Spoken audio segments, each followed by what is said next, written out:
Empower your business or digital agency with Bluehost, trusted by over 5 million WordPress users globally. Bluehost features top-to-bottom hosting optimizations designed specifically for WordPress, giving you 24/7 access to a team of experts for support, plus thousands of WordPress help articles. So if you want to streamline WordPress website creation with intuitive controls and premium support, choose Bluehost, powering over 2 million websites worldwide.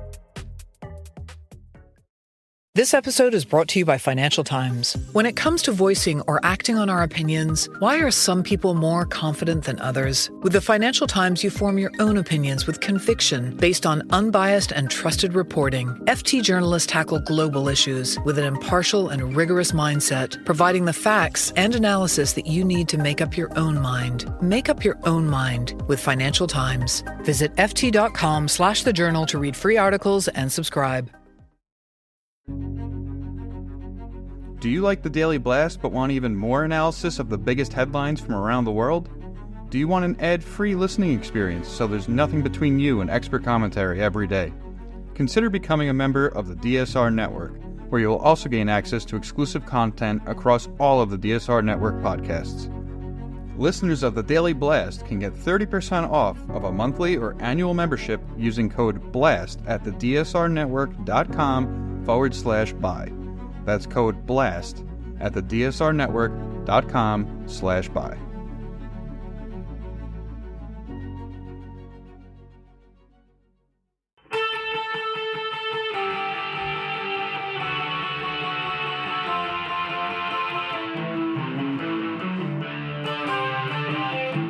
This is the Daily Blast from the New Republic, produced and presented by the DSR Network. I'm your host, Greg Sargent.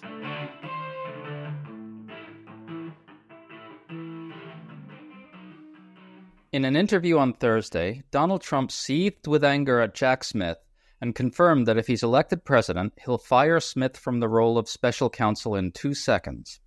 That's bad enough, but at the same time, Trump also enthused that the Supreme Court had given him immunity from criminal prosecution. He said this as a boast.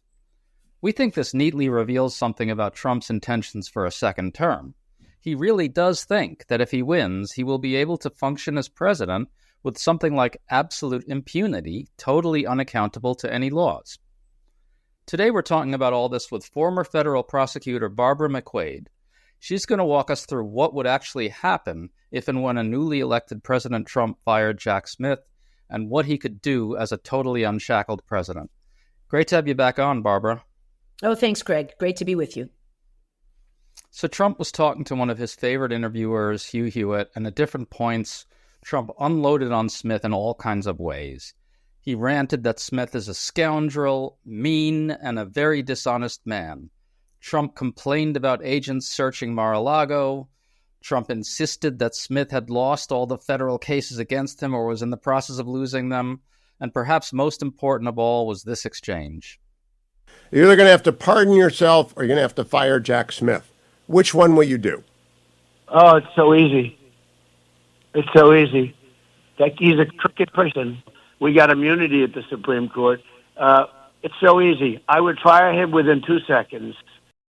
Barbara, this confirms that if Trump wins, he'll cancel ongoing federal prosecutions of himself, which we should remember are for very serious alleged crimes, including ones related to a violent insurrection and the theft of important national security secrets. What's your immediate reaction to all this? My immediate reaction is I'm not surprised that Donald Trump would say that or that he would follow through and do that. But it really is a breathtaking statement. Since the Watergate era, we have had these norms at the Department of Justice that enable an attorney general to appoint a special counsel when a president or some cabinet official is under investigation to protect the independence of the Department of Justice and the public confidence in the Department of Justice. But of course, so much has changed since that time. I mean, even in Trump's first administration in 2016, he had to endure a special counsel investigating whether he had committed crimes. But Trump now will be prepared to completely destroy those norms by ordering his attorney general to fire Jack Smith or simply doing it himself. And as the chief executive of the executive branch, he does have the authority to do that. After Watergate, presidents abided by those norms to preserve that sort of independence. But Donald Trump has made it clear he has no interest in that whatsoever. And so I think he will absolutely follow through on that threat, which means that we no longer have a separation between the Department of Justice and the White House, which has existed in a very formal structure since the 1970s. I want to home in on what Trump said about immunity in this interview. In the context of suggesting he'd cancel prosecutions of himself if elected president, Trump said, quote, "We got immunity at the Supreme Court." What he's referring to is, in the January 6th case, the Supreme Court ruled that Trump has immunity from prosecution for certain types of official acts as president. The courts are still sorting out how that will apply to his alleged insurrection-related crimes, which arguably weren't official acts. But Barbara, what I hear there is that he thinks he's got blanket immunity in a second term. What do you make of those comments? Well, to some extent he does, because of the court's ruling that a president is immune from criminal prosecution for official acts within their core constitutional duties. And then, of course, there's that middle layer where official acts that are not within a president's core constitutional duties are presumptively immune, but that can be rebutted by a prosecutor. And then personal acts, which are not official duties, which are not immune from prosecution. But I think that he's actually right here. If he were to fire Jack Smith, that would be within his official conduct, and I would suggest within his core constitutional duties. I mean, the Supreme Court said all of that alleged activity that Donald Trump was charged with relating to the Justice Department, of sending out a letter to Georgia and directing them to reconvene their legislature to select a new slate of electors.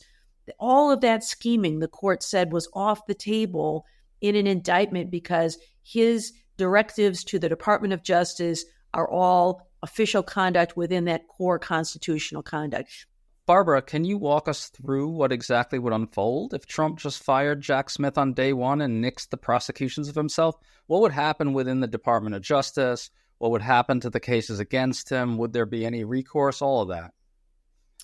Yeah, so I think that if he were to fire Jack Smith, instead of investigating him for obstruction of justice, as Robert Mueller did when he tried to interfere with the investigation about Russian influence in the 2016 election, this time around, he would be immune from criminal investigation or criminal prosecution for obstructing justice with that case.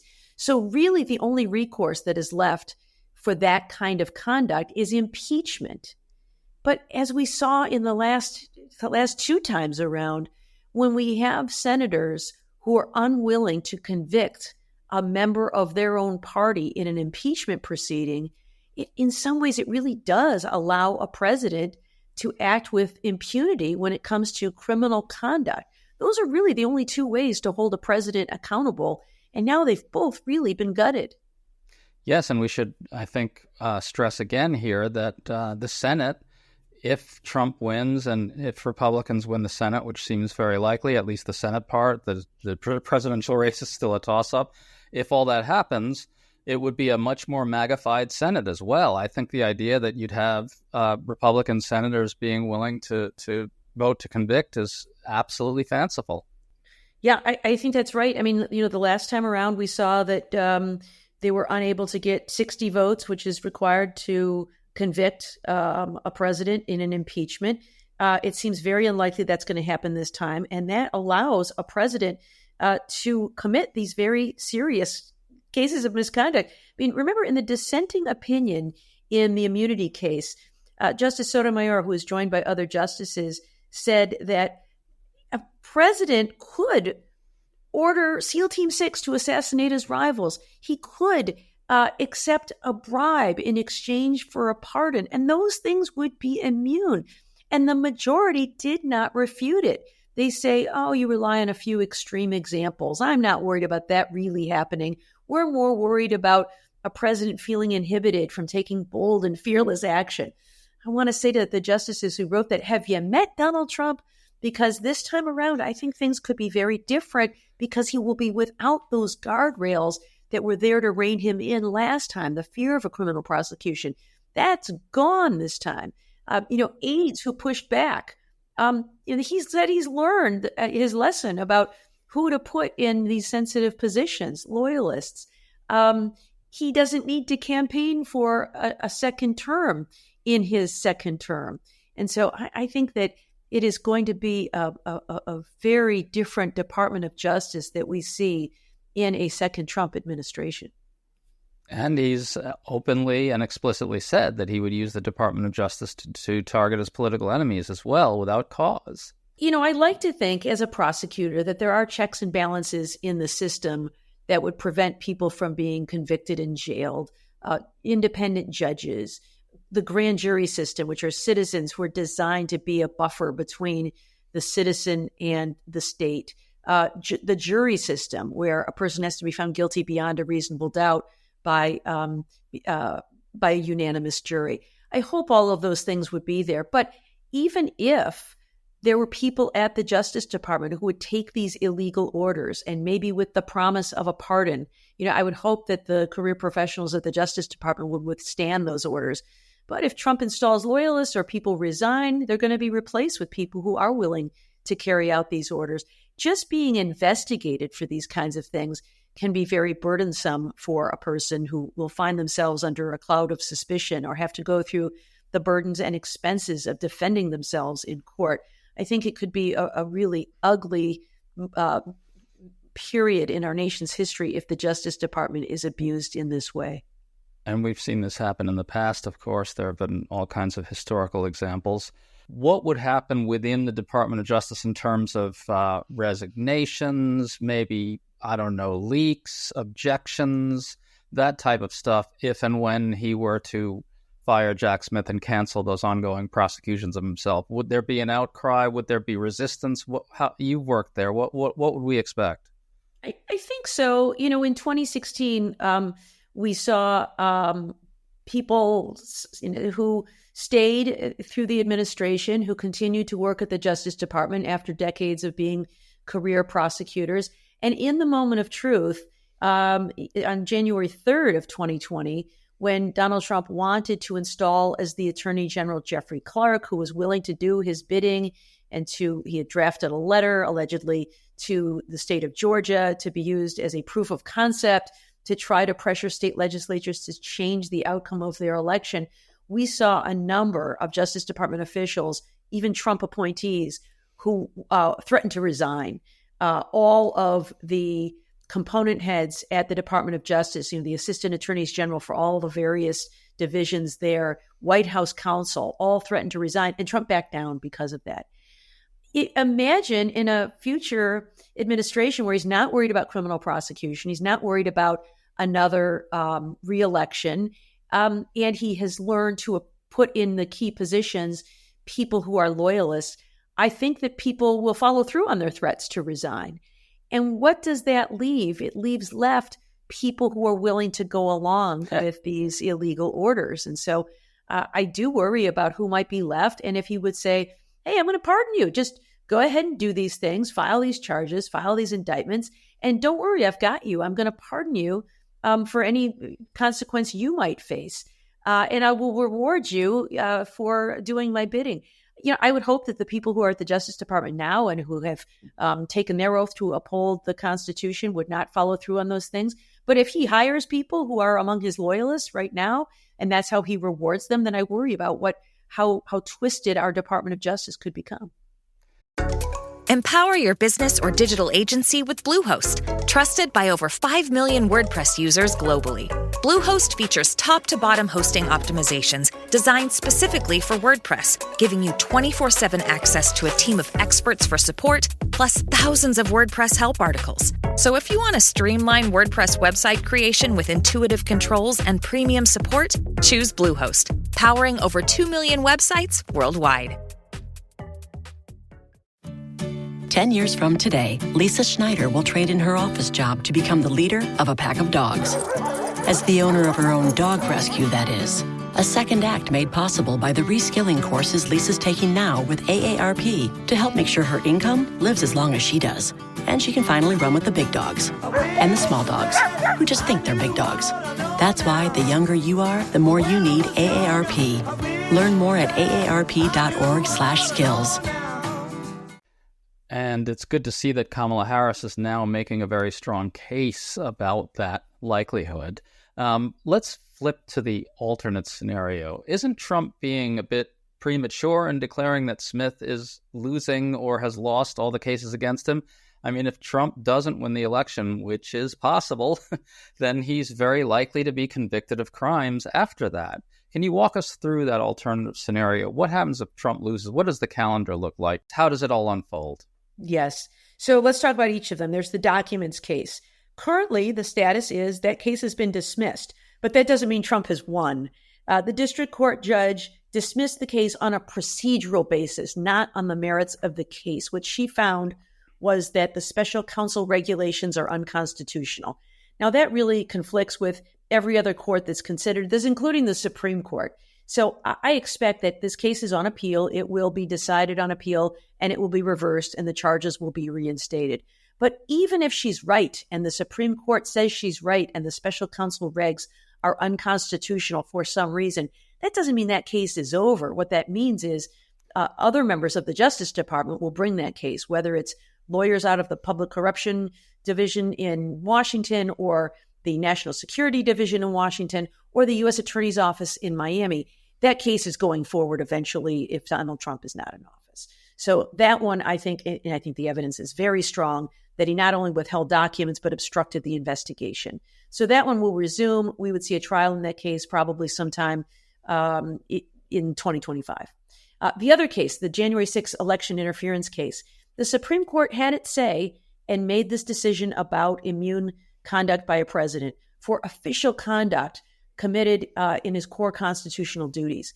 Jack Smith has now filed, I think, a very persuasive brief that says we have pared down our indictment. We have removed those provisions that the Supreme Court has said are immune related to Donald Trump and his interactions with the Justice Department. But there are still many other acts he took that day in his capacity as a candidate and not as the president. So his efforts to persuade legislatures to change their votes, his efforts to choreograph a fake slate of electors, his efforts to use the chaos at the Capitol to persuade members of Congress to block the certification. That's all coming in. The one gray area, I think, is his interactions with Mike Pence about refusing to certify the election.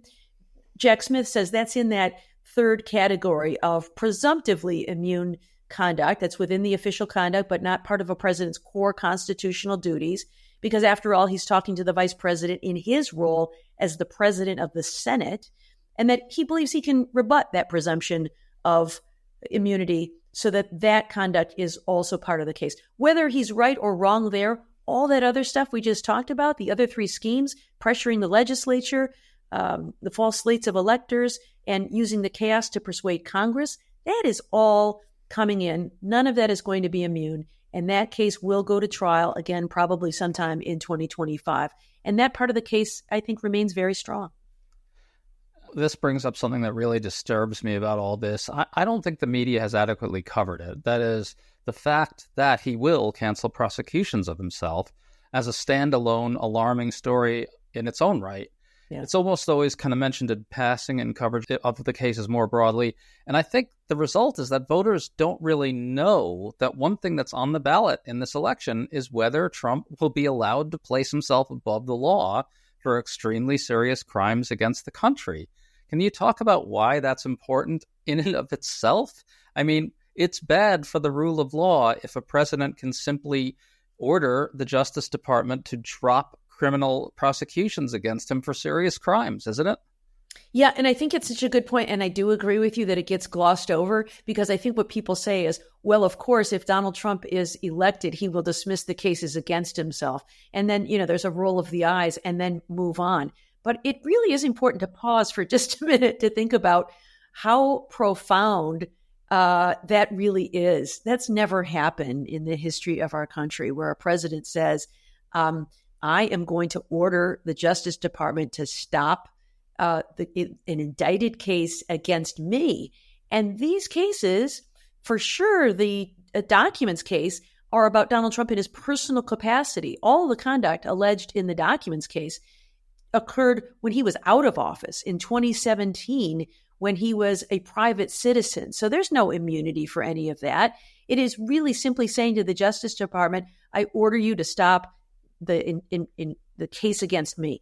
In the January 6th case, we have to work this out through the courts about what is and is not protected immune conduct.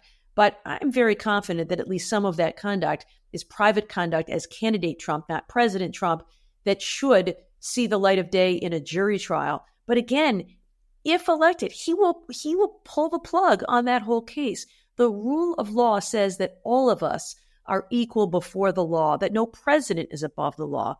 What the Supreme Court said in the immunity case is, in regards to his official conduct, a president has to make decisions that could put him in the crosshairs of a political prosecution. And so we want to carve out those official acts for immunity. But everything else is fair game. That's not what is happening here. A second President Trump would say, even for my private acts, I am going to pull the plug on these criminal cases. And that is a very starkly different world we would live in than we live in today. Just to make this even darker, Barbara, here's another thing that's so disturbing. Trump is running for president on the idea that January 6th, his attempt to seize power illegitimately by corrupting many government officials and then via mob violence, was actually good. None of those crimes ever happened in his telling. The January 6th rioters were patriots and heroes who were motivated by a good cause because 2020 was stolen from him. But, if he wins the election, in a sense, he makes all that true. Yeah. He pardons the January 6th attackers, so their crimes never happened. He pardons himself, so his own crimes never happened. And then he and the Republican Party just replace all of it with a historical lie. They've succeeded in rewriting the entire story. What do we do then, Barbara? Yeah, think about what happened on January 6th, pardoning those 1,200 criminal defendants who beat and assaulted police officers, destroyed property, tried to use brute force to block the peaceful transfer of presidential power. All of that would be rewritten. And I remember something that William Barr once said that I find really quite chilling. He was asked a question about his own legacy and his involvement with some of the more sordid aspects of the Trump presidency. And what he said was, history is written by the winners. That's a really disturbing thought when you think about a possible second term by Donald Trump. I'd like to think that history is written by those of us who witness the truth. And if Donald Trump is allowed to have a second term, I worry that those alternate truths will be what history remembers. Unfortunately, that actually seems like a very real possibility. And God, if that doesn't get people out to vote, I don't know what will. Barb McQuaid, thanks so much for coming on with us today. Thanks for having me, Greg. You've been listening to The Daily Blast with me, your host, Greg Sargent. The Daily Blast is a New Republic podcast and is produced by Riley Fessler and the DSR Network.